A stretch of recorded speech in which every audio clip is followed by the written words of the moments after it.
உலகிற்கு மீட்பு உண்டு. நீ அஞ்சாதே, தூய ஆவி உன்மேல் நிலையிட நீ கருவுற்று ஒரு ஆண்மகனை பெறுவாய் என்றதும், இதோ ஆண்டவருடைய அடிமை என்று ஆண்டவருக்கு கீழ்ப்படிந்து இறை சித்தத்தை நிறைவேற்றினார் அன்னை மரியாள்.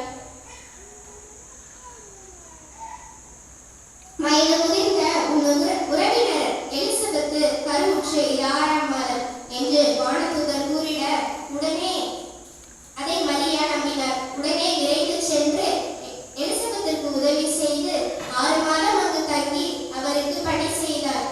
இருவரின் சந்திப்பால் இரு உள்ளங்களின் மகிழ்ச்சி பொங்கிட ஒருவரை வாழ்த்தி இறை சித்தத்தில் நம்பிக்கையை வளர்த்தனர்.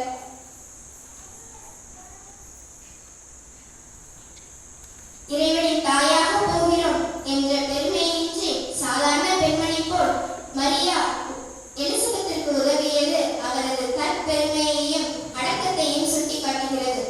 ஆண்டவரால் தான் தேர்ந்தெடுக்கப்பட்டாலும் கற்புள்ள பெண்ணாக தன் கணவரோடு தோள் கொடுத்து கடினமாக உழைத்து குடும்ப கடமை சரிவர செய்தார் அன்னை மரியாள்.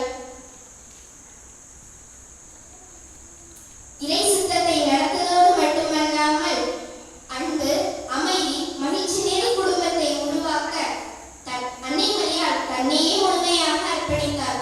முதலும் முடிவும் அகரமும் நகரமும் ஆதியும் அந்தமுமான இயேசுவை அகிலத்திற்கு அழைத்தவர் நம் தேவத்தாய் அன்னை மரியாள். அன்னை மரியாளின் பாதச்சுவடுகளை பின்பற்றி வாழ்க்கைக்கு தேவையான அனைத்து பண்புகளையும் ஏற்றுக்கொள்ள அன்னை மரியாளை அன்றாடம் வேண்டுவோம். நன்றி. மரியே வாழ்க.